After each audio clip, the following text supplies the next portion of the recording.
Extremely proud and delighted to welcome you to this episode of our SP2 Speaker Series.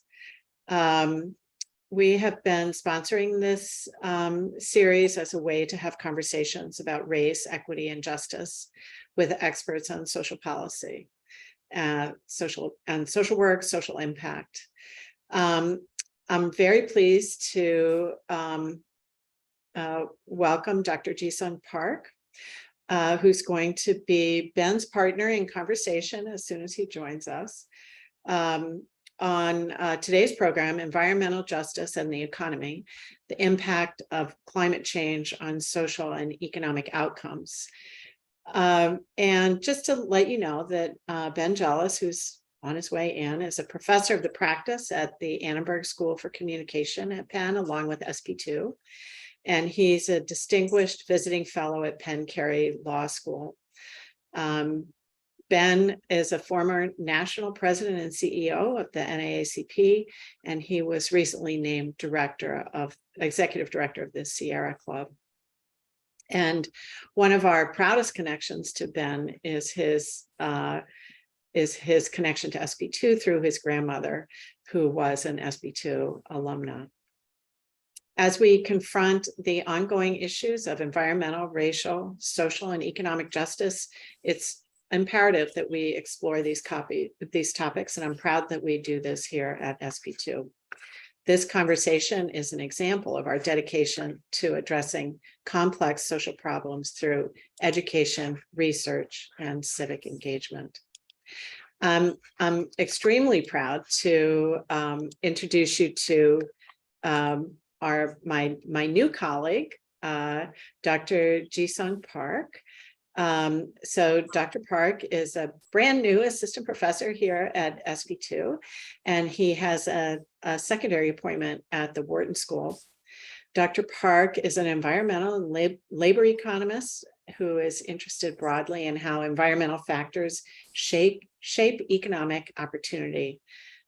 Prior to joining us at SP2, he was a member of the faculty at UCLA and a postdoctoral fellow at Harvard, and has just been an amazing colleague to welcome to SP2. So welcome, Dr. Park. I think that it might make sense for you to begin with an overview of your research. So take it away. That sounds great. So thank you so much once again, Dean Bachman, for the invitation, for having me at this school. And thanks all of you for joining. And hey, there's our host. Hi, Ben. You made it. Yes, I'm so sorry, guys. This is an unprecedented tech issue in my life. That's all right. Listen. Quite all right. I was about to start asking myself questions, but I'm glad that you... Well. So catch your breath. I just introduced Dr. Park. He's going to give us an overview of his work, and then if that's okay with you, then you can take it from there. Thank you, Dean Bachman. Okay. All right, Jisung, go ahead. Awesome. Well, Ben, you're going to have to stop me at some point, because it's an occupational hazard of being a professor that you ask them to talk about their research, they'll go on for a couple of hours. So I'll try to be brief. As Dean Bachman mentioned, I'm an economist by training. My specialties are in environmental economics and labor economics, which in some sense just means that I'm very much interested in how the physical environment in which we live affect our well-being, our economic activity, our economic opportunities, and inequalities in those opportunities. And also how our economic activities in turn affect the environment and how that cycle maybe feeds through. Climate change is maybe the most prototypical example of that kind of feedback loop. Economists would call it an environmental externality, right? That is caused by our activities and is already at this point causing harm back to us. And so a lot of my research tries to use a little bit of economic theory and a lot of big data to better understand, to really quantify with more precision how environmental forces like climate change, but also things like air pollution, toxic chemicals, et cetera, how these factors influence our day-to-day lives, whether that's in terms of education and learning and human capital, labor productivity, health, et cetera, and how those impacts should inform our thinking around economic policy, whether that's in terms of mitigation, right, reducing our emissions and reducing our impact on things like climate change, and also on adaptation, right, how to prevent the harm from manifesting, reduce the harm that these effects might entail. Ben, I could keep going. I could give you one snapshot, one example of the kind of research that we do. I mean, some people who work on really big data may laugh at what I call big data, but here I'm thinking about, you know, large administrative data sets that are often the result of partnering with either government agencies or private sector institutions to just, again, better allow the data to tell us what is the extent of the problem, what is the cause of the problem, and what kinds of solutions can we design. Well, let's talk about that for a second. Sure. So a couple of things, just to set the table. You know, there are books out there. I think former Chancellor UC Berkeley has one called Unsettled, Okay. making this argument that we really don't know what's going on. I've heard some smart people quote it. I've even heard some lifelong environmentalists quote it. It strikes me as mischief. You've studied this, you've made this your life's work. You're talking about the impact of different, both things that cause and things that are solutions. How certain are you that this is a thing, that climate change is man-made and something that we can control? And why? Unfortunately, we used to be able to take that for granted, that people would assume that. But it does seem like there's been some effort to, you know, to just, it may be obvious, but just kind of lay it out for a second. And then if you could talk about why your work is important in that fight. Why is it urgent to know the things that you're trying to figure out? See, this is why I need you to ask the questions rather than to ask myself the questions. This is a great question. So, at least in the work that I'm familiar with, Ben, you know, okay, let me start by stating the obvious. I'm not a climate scientist, but you don't need to be a climate scientist to observe that climate change is happening. You know, 8 out of the 10 hottest years on record have happened in the past decade. You know, that laundry list is not worth our time. I think what may be sometimes more, I don't even want to use the word controversial, but cause for debate can be the extent to which, you know, human emissions are actually the cause of the warming that we're observing. Again, my read of the evidence there is that it's quite overwhelming in terms of, you know, you'd have to throw out pretty much all of what we understand in terms of statistical likelihood for this to be something that we are not contributing to. Right. I think the more urgent sort of, but that's an important point. Go ahead. You know, that like when we deal with social science, when we deal with hard science, there's always a probability, right? There's some little margin for error. And it seems like, you know, call them out, Fox News and a bunch of folks want to go over there and there's 1 or 2% chance and try to put exclamation points all around it. While ignoring like the 98 to 99% chance that our analysis is correct. Yes, and to double click on something you just said, Ben, there is a sense in which, especially with something like climate change, even the scientifically sort of inclined among us, it can be confusing sometimes, right? Because sometimes you actually will observe phenomena like, for instance, you know, longer cold spells or harsher winters here and there that actually seem to fly in the face of, right, this sense that right? The scientific consensus That that things are climate change warmer. is happening. My house ain't warmer, right? Right. And so that again is the challenge. And I think that the importance of the tools, right, of statistical thinking among many tools that we try to employ, right, in thinking about policy, to be able to separate, something that seems plausible based on anecdotal evidence versus something that, is statistically a reality. And yeah, there's been a lot of cherry picking of examples, right, to try to debunk, to try to make climate change sound like a hoax. And there's a lot of great evidence to suggest that, like, psychologically we are inclined to be confused by that, and so all the more reason why it's important for us to have some appreciation of the science behind it, right? And so then talk to us about your work. Why is it important for us to figure out, what has an impact? In the academy, we sometimes take years to figure out, an answer to a question. Some folks would say, we don't have too many years left to get this planet back on the right course. Yeah. Talk about the urgency of your work and the impact of it on the real day, on our ability to ultimately say to our children and our grandchildren that 7 generations from now, humans will still exist. No, I appreciate that question. Not to be too autobiographical, Ben, one of the reasons why I was motivated to do a PhD in economics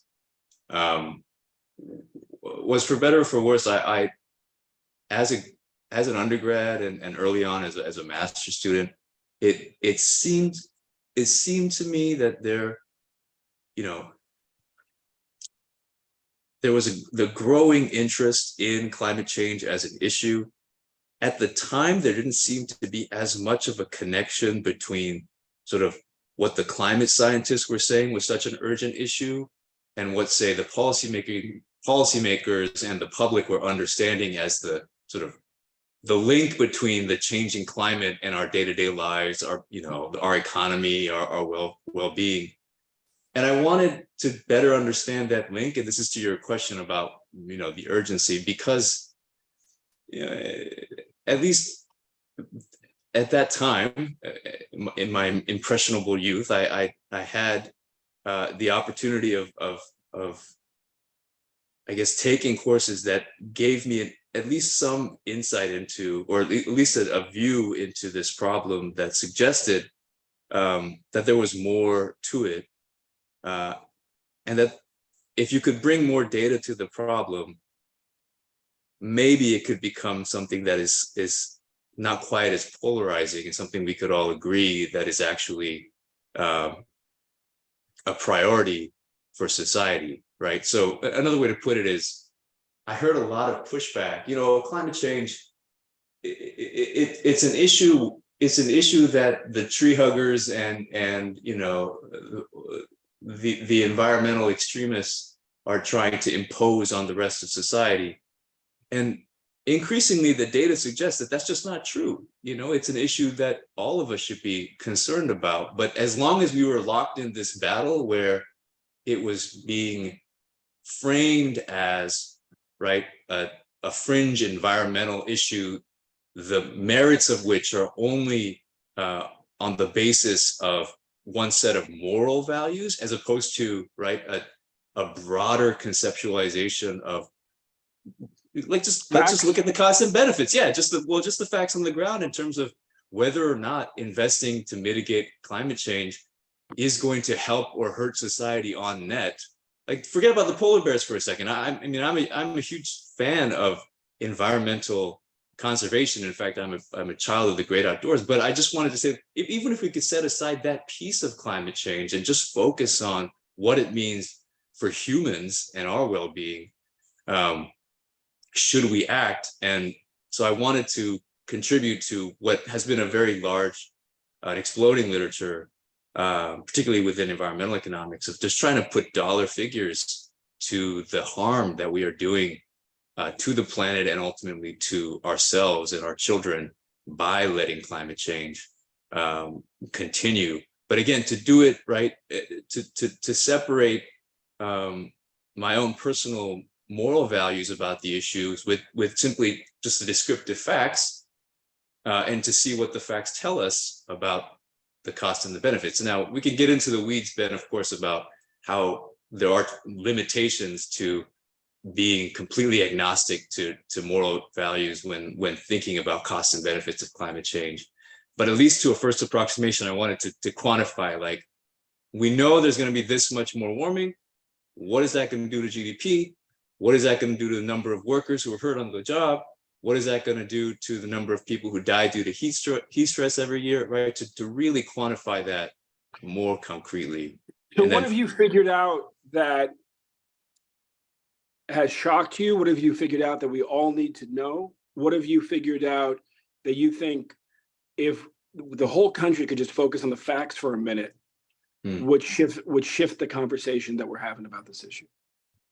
Sure. So preface, I hesitate to say I figured out, other than to say that, you know, teams that you've worked with, colleagues. What are what's the community of economists? The community of, I would say if there's one thing that it has shifted in our collective understanding over the past decade, it's just how much economic harm climate change is already doing and is set to do.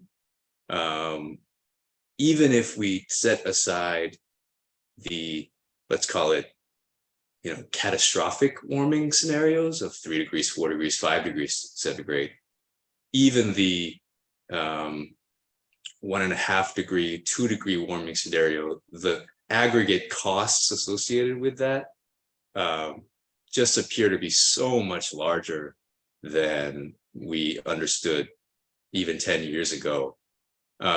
Just to maybe put that in perspective, right there, when I was before I started my PhD, there's something called the social cost of carbon. It's meant to be a summary measure in dollar terms of how much harm an additional ton of CO2 emitted today is going to do to the world's economy, right, in the foreseeable future, discounted back to present value. That number under the Obama administration was estimated to be somewhere in the $40 to $50 range. We don't need to talk about what happened with example, I mean, a ton sounds like a lot in the air. What could emit a ton of carbon? How fast? Oh, I mean, you and I emit many tons of carbon over the course of an average year. I forget how much exactly. I would imagine that the average American emits several, if not, you know, more than 10 tons of carbon every year. You take one international trade trip, that's houses. Say again? Through our cars, through our houses. Oh yeah, through our, mainly through power generation, which heats and cools our homes, but also for transportation, right?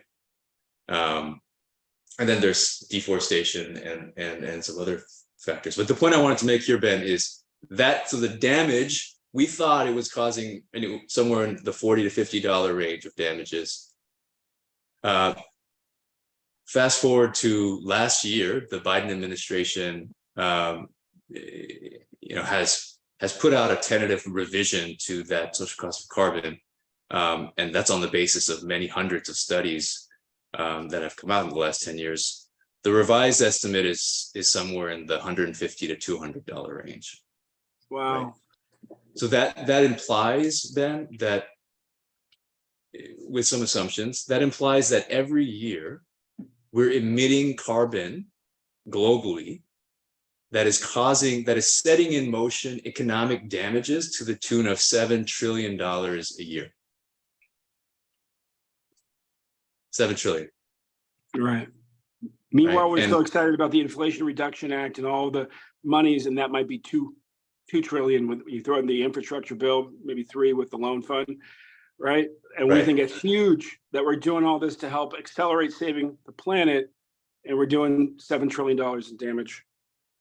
That's right. That's right. And to be fair, I think the Inflation Reduction Act represents a huge step forward.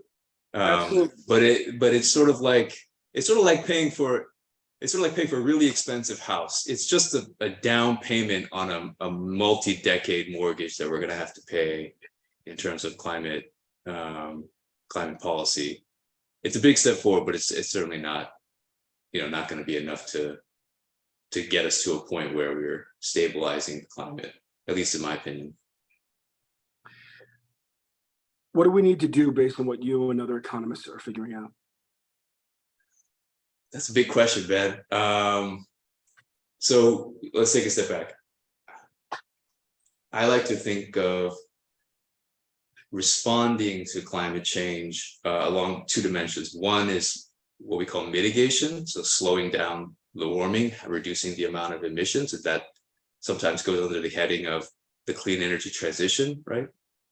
And the second is adaptation, also referred to as resilience, how we can protect especially vulnerable communities from the warming that is already baked in. And here, recognizing the fact that even if we were to stop emitting CO2 completely tomorrow, we would still see anywhere between 3 and several more decades of warming just based on the inertial properties of the climate system, right? So I like to think of it in mitigation and adaptation terms. In terms of mitigation, honestly, I feel like the IRA is a great first step. It's sad that it took that long to have a legislative victory on that dimension, but it's a significant step, right? So what it does, it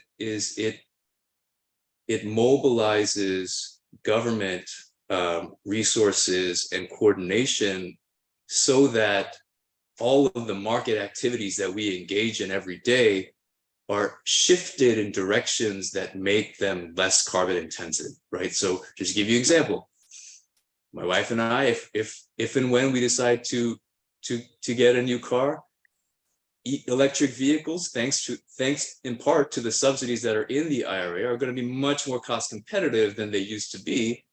And so hopefully, along with many other policies that are built in there, we'll transition toward a cleaner economy more quickly. I think last time I checked, the IRA only gets us maybe to 50% reduction in emissions by 2030. We probably, if we want to avoid 2 degrees of warming or stick to roughly around 2 degrees, we probably need to reduce emissions by anywhere between 80 and 90%. So there's a lot more we need to do, but that's, the short answer is more of that kind of policy that harnesses, that pushes all of our activities in a direction that are less carbon intensive.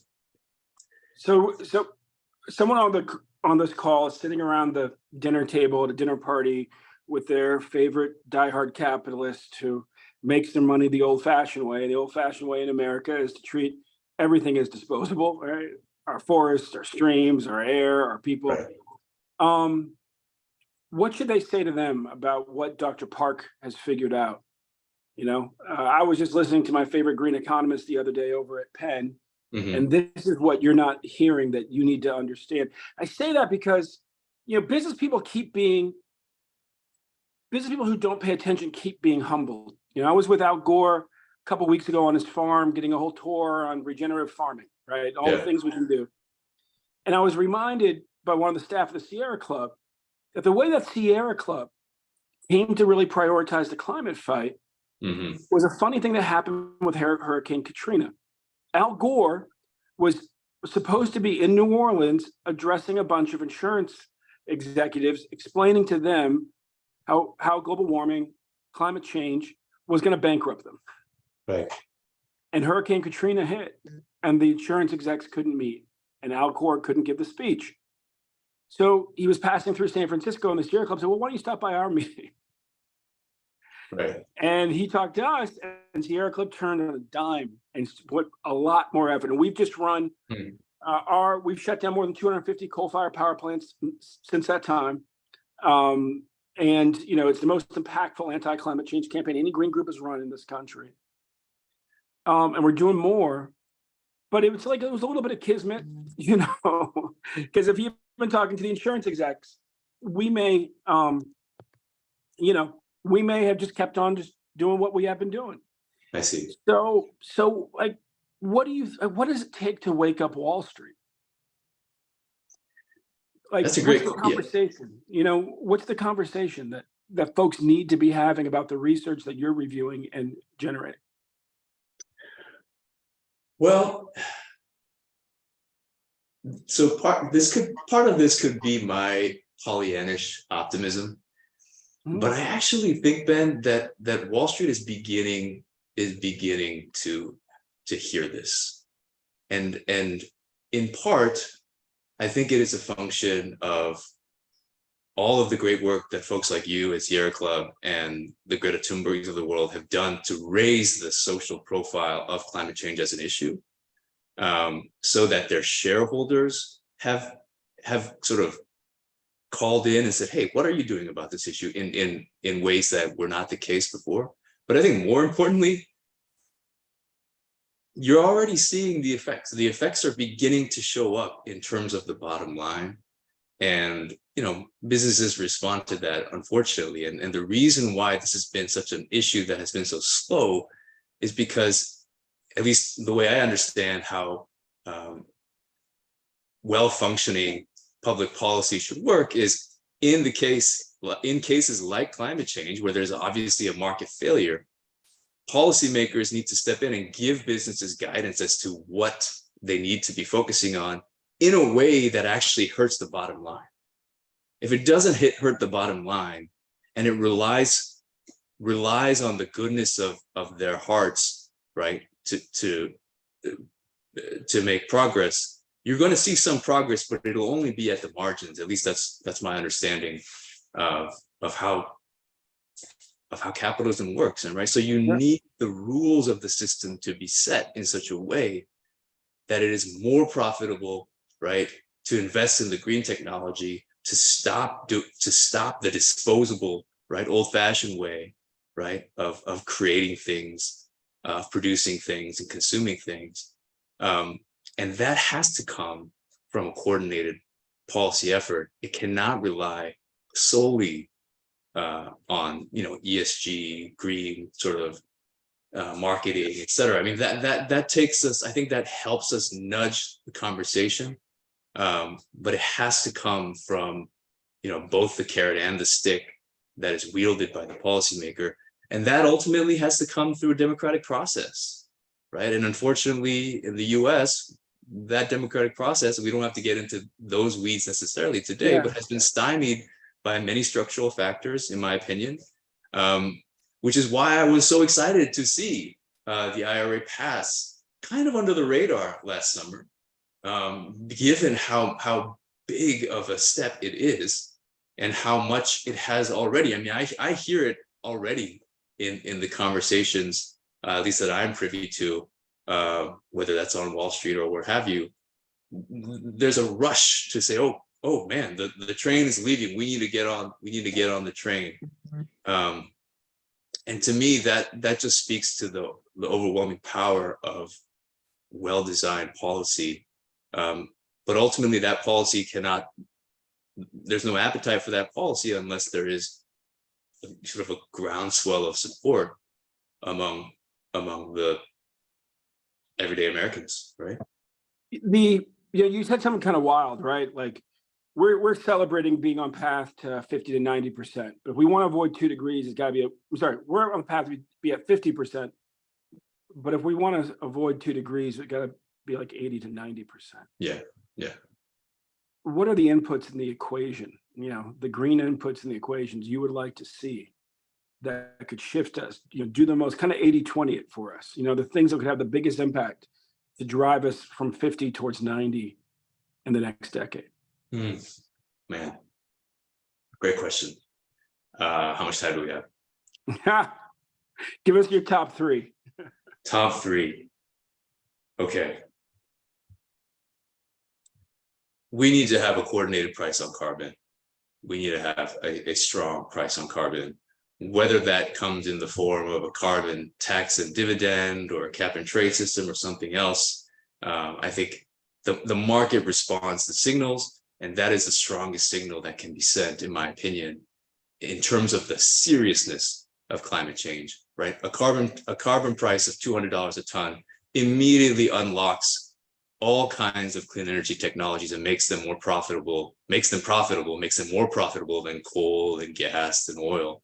And it just shifts the center of gravity in terms of how all private enterprise responds enormously. That's one. Two, I actually think it's right now the price is how much, Dr. Park? People are wondering, well, 200 would shift everything. Where are we at right now? Well, so as I mentioned,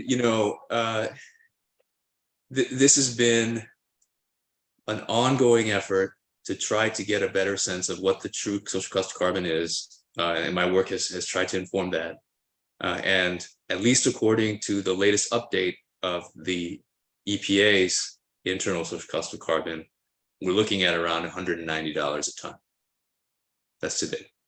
And by the way, and we haven't talked about inequality yet too much, that $190 a ton is without explicitly incorporating what we call inequality aversion, right? I would argue the very human and humane impulse that understands that $100 out of Elon Musk's pocket is nowhere near as damaging as $100 out of the pocket of someone below the poverty line, right? A single mother of three.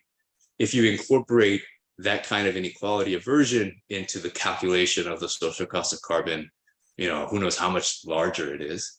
But for now, if you told me that 190 is what we have, I'd be very happy with that, because even with that level of social cost of carbon, that unlocks a lot in terms of clean energy technologies. Again, things that 20 years ago people would have said, "Oh, there's no way that's going to be economical." So that 190 is, I think that's great. I think that's a great. So one is get the price to 200. What's two? Two, I think, is actually has more to do with the way climate change and climate mitigation sort of is spread out across the world. It's getting a handle on deforestation, Ben. It's getting a handle on deforestation. I think it's easy for us in the developed world. Getting a handle means stopping it, right? Figuring out how we put, as they say in the lumber industry, how can we put more sticks on the pile every year than we take off every year? Yeah, I mean, that has been one of the depressing developments in the last decade in terms of just how, especially in a place like Brazil, how this deforestation story has taken a turn for the worse. So I sit on the board of a company that is one of the largest. We are the largest private tree planting organization in the world. We do a lot of rebuilding of forests in places like Brazil and Madagascar. It's called Aspiration. It's a green fintech. Yeah. A lot of people will poo-poo trees. Like they'll just say, we can't plant enough trees to save the world. Talk to me about why you as an economist, as a numbers guy, thinks deforestation should be, number 2 on that list. Appreciate that, Ben. And not to toot the data horn too much. It's because the data suggests that it is an immensely important and socially beneficial investment. Here's why. Especially when you prevent tropical deforestation, right? Planting trees is one thing, and that's super helpful too. But when you prevent the destruction of old growth rainforests, you are not only preventing millions of tons of carbon, right, to go into the atmosphere and increase global warming. So that's a benefit. But you are also preventing the destruction of immense biodiversity value and ecosystem service value that, now that we have begun to actually quantify it, is in the billions of dollars per year in terms of the value that these forests provide, possibly in the trillions, right? Whether that's purifying the air in the surrounding environment, purifying the water, and also just the immense biodiversity that has taken eons to develop, right? One of my childhood heroes is the late biologist E.O. Wilson. I don't know if you're familiar with the name, but he has this great quote. He says, burning down a old growth tropical rainforest in the way that we do for food or fuel is sort of like burning a Monet painting to cook a meal, right? It's just like the worst trade-off ever. And it happens because, at least, you know, as the way an economist would look at it, because there's a market failure there, right? Because the forest is worth more dead than alive to the landholders, the private landholders of the forest, even though there are all these other regional and global externalities that the forest provides. And that is exactly why we rely so heavily on organizations like Sierra Club and EDF and other, right, nonprofit, non-governmental or not-for-profit agencies that help to mend that incentive gap, right? To speak on behalf of not only the trees, but also all the other people in the world who want those trees to stay put, right? Who would be willing to pay for that, but who do not have a say in the economic transaction of the farmer who wants to burn it down and plant soy, right? So I think that, and so you asked about it in the context of climate change. It just so happens that, right, deforestation is a huge driver of emissions, and that's why I put it on number 2 on the list. But it also has all these other ancillary benefits, biodiversity, ecosystem services, which is why I think it deserves a place high on the list. And what's number 3? Number 3 is more funding for innovation. More funding for innovation and R&D. And the reason why I say that is, you know, if you go back and look at the book, it's actually amazing how much governments have subsidized oil and gas extraction in the past several decades.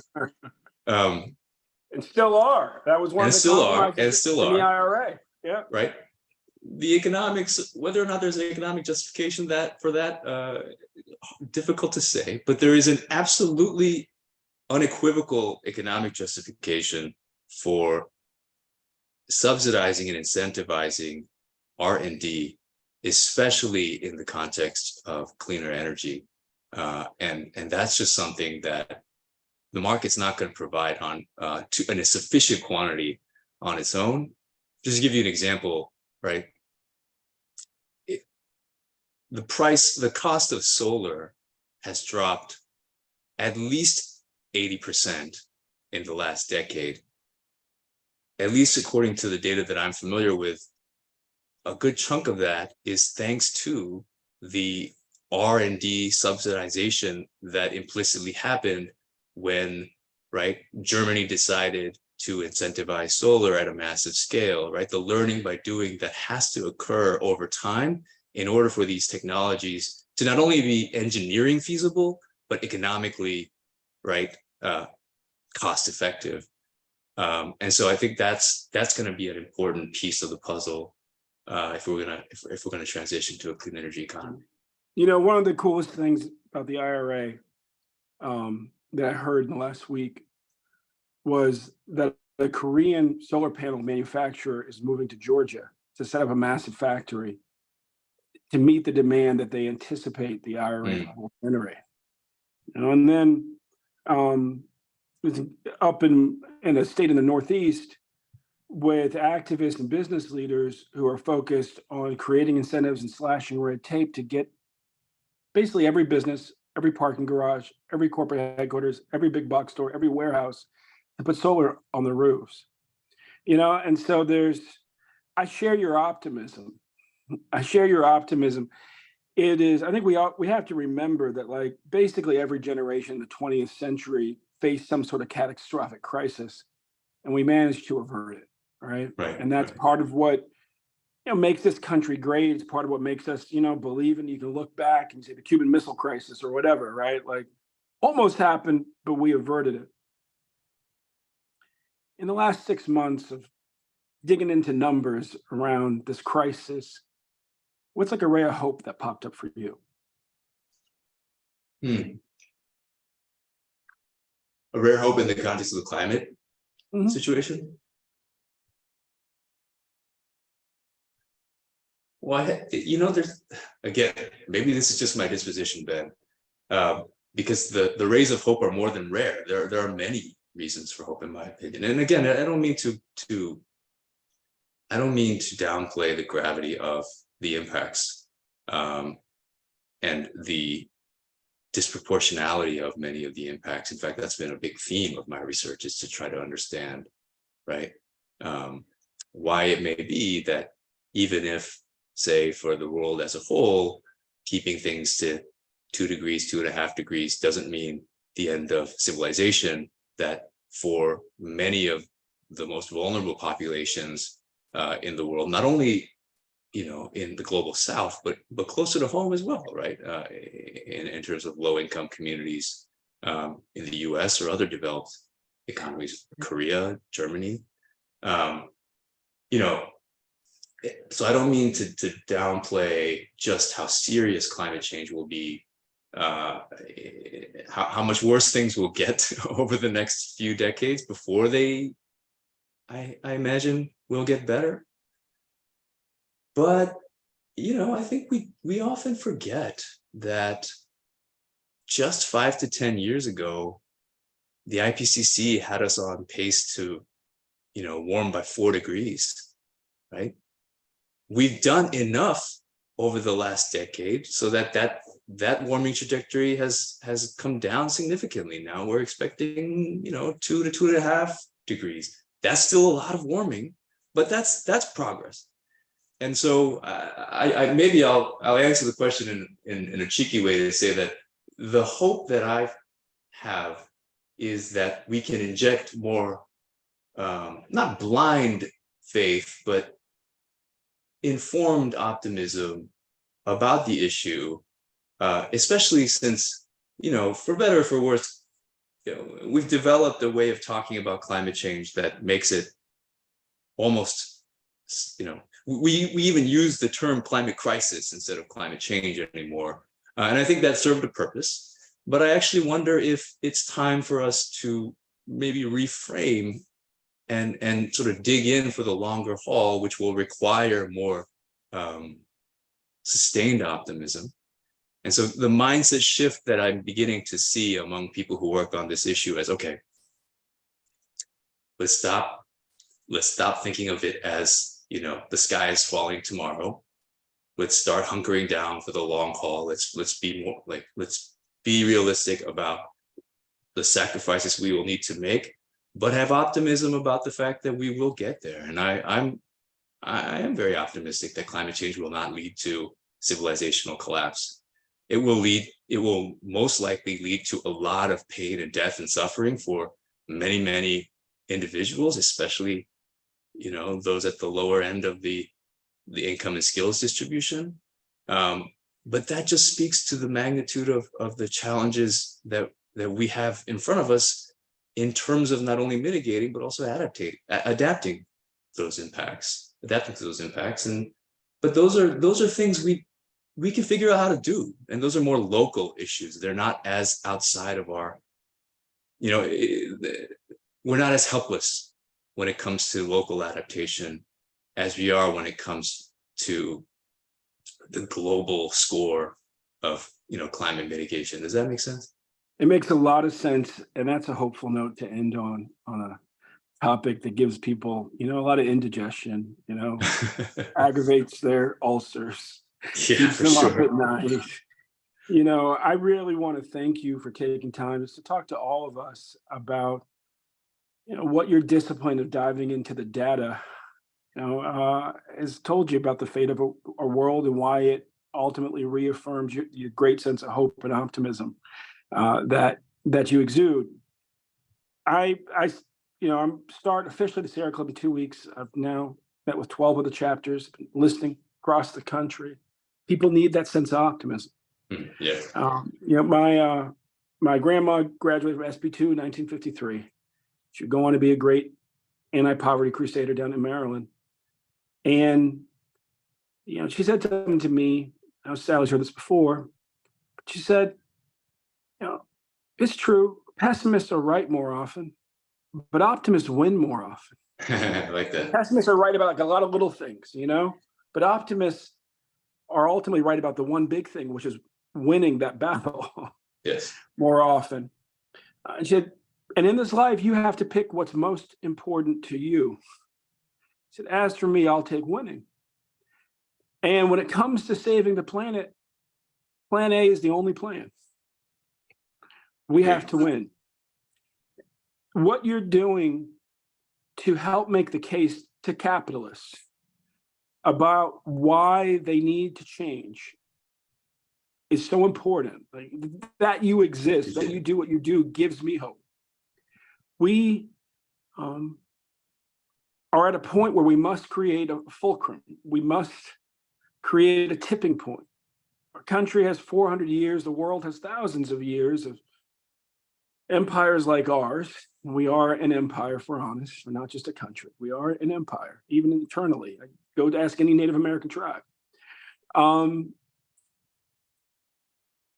Our history was we treated our forests, our streams, and most people, not just every group of color, Chinese railroad workers, African slave people, whatever, Native Americans, but also most white people, most low-income white people, as disposable.